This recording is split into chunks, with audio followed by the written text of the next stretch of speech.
Students आइए देखते हैं यूपीपी मैथ सिलेबस को। इसमें क्या क्या रहेगा, क्या क्या आने वाला आपके एग्जाम में। तो पहला नंबर सिस्टम है, संख्या पद्धति इसको बोलते हैं। पहला नंबर सिस्टम है, इसको संख्या पद्धति बोलते हैं हिंदी में। उसके बाद है सिंप्लीफिकेशन, सरलीकरण।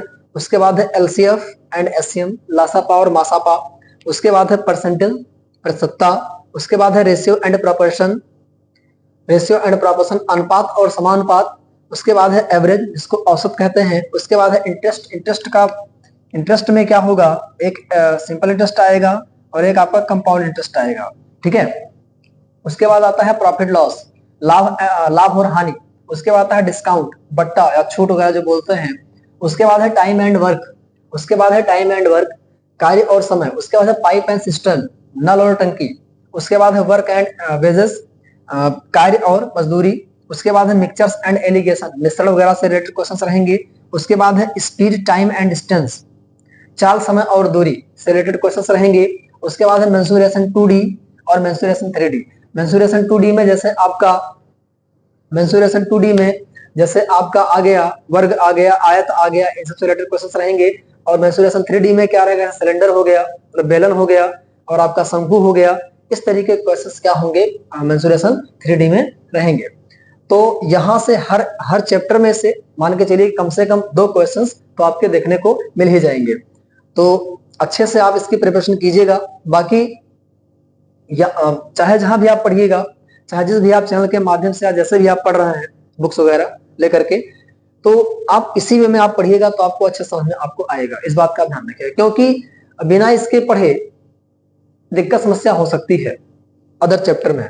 और ये वाला भी आप अच्छे से पढ़ लीजिएगा, ये वाला भी।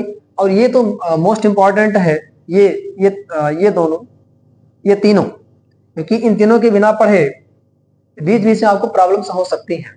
इस बात का ध्यान रखिएगा। नहीं पता लगा आपने यहाँ से स्टार्ट कर दिया पहले और कहीं रेशियो वगैरह का सवाल आ गया, क्वेश्चन आ गया, फिर दिक्कत हो जाएगी। तो इसलिए थोड़ा इस वे में, जैसे इस वे में मैंने लिखा है, इस वे में अगर आप पढ़ते हैं तो आपको काफी हद तक जो बिगनर्स हैं, जो बच्चे भी नई तैयारी कर रहे हैं, जो बच्चे भी नए हैं, उनके लिए काफी हेल्पफुल रहेगा। इस बात का ध्यान रखिएगा। बाकी इन सब का मैं कंप्लीट आपको कॉन्सेप्ट दूंगा, इस बात का ध्यान रखिएगा।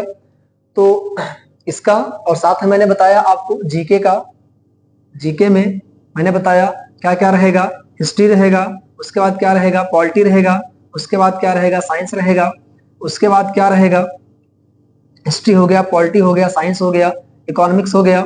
उसके बाद क्या रहेगा, मिसलेनियस रहेगा, ठीक है। तो इतने चीजें आपको जीके में पढ़ने हैं। एक आपका ज्योग्राफी छूट रहा है, ज्योग्राफी हो गया। तो ये जीके का भी लगभग मान के चलिए कि जो पार्ट रहेगा, जो इंपॉर्टेंट है, वो मैं डिस्कस करूंगा आपके सामने। तो इसका और रीजनिंग का आपको हेल्प यहाँ से मिल सकता है। जो कुछ भी हेल्प होगी, मुझसे हो पाएगी, वो मैं करूंगा, और यहाँ से आप हेल्प ले सकते हैं।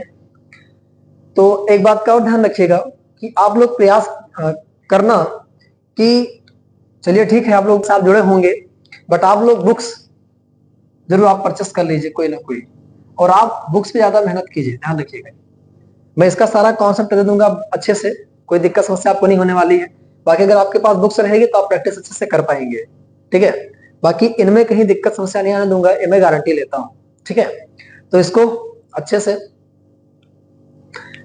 समझ लीजिएगा, कैसे कैसे हमको पढ़ना है, किस चैप्टर के बाद वहां चैप्टर पढ़ना है, तो आपको काफी हेल्पफुल होगा। इस बात का ध्यान रखेंगे। नेक्स्ट वीडियो से आपको मैथ्स या जीके, या हो सकता है मैथ्स के बाद तुरंत जीके मिल जाए, उसको देखिएगा अच्छे से, उसका नोट्स बनाइएगा और एंजॉय कीजिएगा। एंजॉय करते हुए पढ़ाई लिखाई कीजिएगा। Best of luck to all of you.